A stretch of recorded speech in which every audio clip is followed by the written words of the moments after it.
લોકોની પીડા સમજી રહ્યા છે। આમ આદમી પાર્ટી આ વખતે મેદાનમાં હાવ નાના માણસ સામાન્ય ઘરમાંથી આવતા લોકોને મેદાને ઉતાર્યા છે। વર્ષોથી આપણે જોયું છે ભાજપની માલપા જે મેન નેતા હોય, મોટા નેતા હોય, તેઓ લડે, તેઓ પછી તેઓના પત્નીઓ લડે, તેઓના છોકરાઓ લડે, એના સગા સંબંધીઓ લડે। એના એ જ લોકો રાજકારણમાં રહે, વર્ષો સુધી રાજ કરે અને પછી આપણને પાછા એમ કે રાજકારણ ગંદુ છે। આવું આ લોકો કહે છે કે નથી કહેતા? રાજકારણ જો ગંદુ હોય તો તમારી પેઢીઓ અને તમારા સગા સંબંધીઓને રાજકારણમાં શા માટે લાવો? રાજકારણ છોડી દો। પણ રાજકારણ એક સારી વસ્તુ છે, રાજકારણ એક સેવાનું માધ્યમ છે। સારા માણસ જો રાજકારણમાં આવશે તો જે દિલ્હી અને પંજાબમાં આમ આદમી પાર્ટી સરકારે જે કામ કર્યા છે એ કામ આપણા સામાન્ય નાગરિકને ગુજરાતમાં પણ આપણને આનો લાભ મળવાનો છે।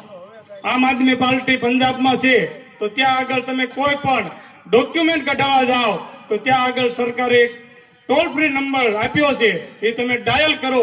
તમે કહો મારે આધાર કાર્ડમાં નામ સુધારવું છે, કમી કરવું છે, જાતિનો દાખલો કઢાવવો છે, લાયસન્સ કઢાવવું છે, કોઈ પણ ડોક્યુમેન્ટ તમારે કરાવવું હોય ટોલ ફ્રી નંબર ઉપર ફોન કરો। મામલતદારમાંથી અધિકારીનો ફોન આવે, તેનો માણસ એમ કે તમે ભાઈ ક્યાં રહો છો? તમે કહો ગુંદાળા, મારે આ સુધારા વધારા કરવા છે અને રાતના 8 વાગે હું ફ્રી થાવ। હું આખો દી મજૂરીએ જાઉં છું, ખેતરે જાઉં છું, હું હીરા ઘસું છું, માલ ઢોર સારું છું, હું ફ્રી ના હોઉં આખો દિવસ, હું રાતે 8 વાગે ફ્રી થાય તો રાતના 8 વાગે અધિકારી તેનો માણસ આવે, તમામ ડોક્યુમેન્ટ તમારી પાસેથી લઈ જાય અને ડોક્યુમેન્ટમાં સુધારા વધારા કરી તમારા ઘરે આવીને ડોક્યુમેન્ટ દઈ જાય। આવી વ્યવસ્થા જો કોઈએ કરી હોય તો આમ આદમી પાર્ટી અને ભગવત માને કરી છે। આવી વ્યવસ્થા કરવા માટે અમે સંઘર્ષ કરી રહ્યા છીએ।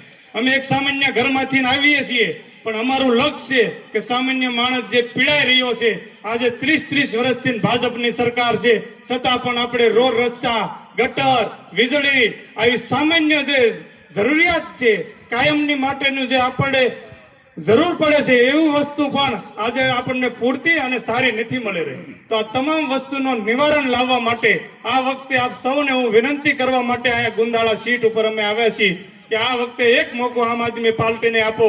આ સામાન્ય માણસ જે લડી રહ્યા છે, જે યુવાનો લડી રહ્યા છે, તે યુવાનોને એક મોકો આપો અને વર્ષોથી જે કબજો કરીને ભાજપના લોકો અહીંયા બેઠા છે ગુજરાતમાં, તેઓને આ વખતે જાકારો આપો અને આ ગંદી રાજનીતિને સાફ કરવા માટે આ વખતે તારીખ 26 અને રવિવારે ખૂબ મોટી સંખ્યામાં આપણે મતદાન કરીએ અને મતદાન કરાવીએ અને આ વખતે એવું ઝાડુ ચલાવીએ કે આ ગંદી રાજનીતિનો સફાયો થાય। આ વાત તમારી સમક્ષ હું રાખવા માટે આવ્યો છું। સમય ખૂબ ઓછો છે, આગળ ઘણી સભા છે, એટલે મહાન ભાવોને આપણે સાંભળવા છે, આપણા નેતાઓને આપણે સાંભળવા છે, એટલે વધારે વાત નહીં કરતા આપ સૌને એક વિનંતી સાથે કે આ વખતે ના બાપને ના બેટાને આ વખતે આપને મત આપો, સાવણાને મત આપો અને જે 30 વર્ષથી આ લોકોને અહમ ચડ્યો છે એ અહમને તોડવાનું કામ રવિવારના દિવસે 26 તારીખે સાવણાના નિશાન ઉપર મતદાન કરીને તમે સૌ લોકો કરશો એવી આશા સાથે જય હિન્દ, જય જય ગરવી ગુજરાત।